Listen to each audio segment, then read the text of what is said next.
Hey y'all, welcome back to the channel. Today we're going to be making some apple pie bombs, starting with some sugar, apple pie spice, grand biscuits. Make sure that you get the ones that are not the flaky layers. You want to get the solid biscuits there. An apple pie filling, whatever brand you like will work. I just grabbed the first one that I saw in the grocery store that looked tasty. Ground cinnamon, of course, mine just happened to be organic. Unsalted butter, I use plant butter, but unsalted butter. And then you're going to mix your sugar and apple pie spice together. It's 3/4 cups of sugar and 3 teaspoons of apple pie spice.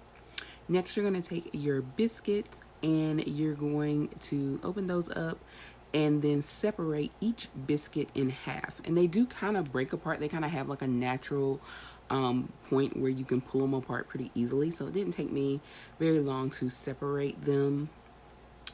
And I'm just showing you some more of what they look like. So you'll end up, so with 8 biscuits, you'll end up with 16 little pieces.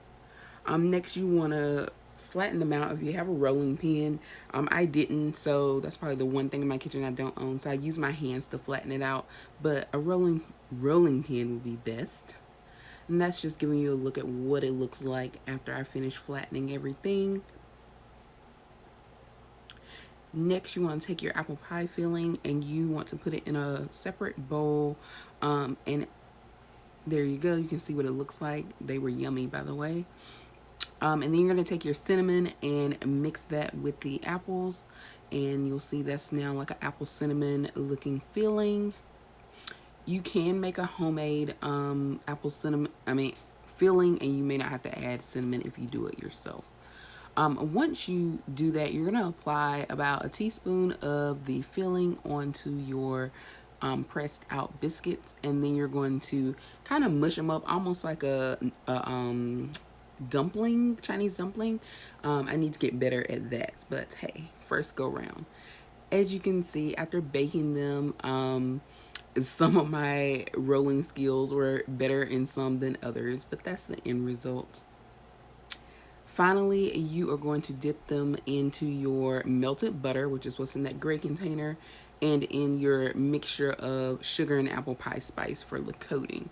So you see me moving around. I had just taken that butter out of the microwave and it was a lot hotter than I expected and kind of burnt my hand there.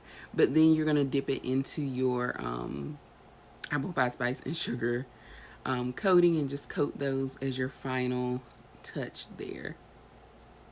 As again, like I said, I definitely need to work on my folding for my biscuit dough. But again, this was the first time around, so definitely not a bad thing for that. They were pretty simple to do, but they were super hot. And I put 3 on my plate. This was just my little treat.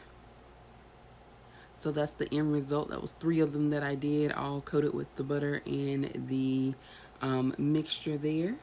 And now for a taste test. Yes, they were still hot, but delicious. As you can see, apple pie filling,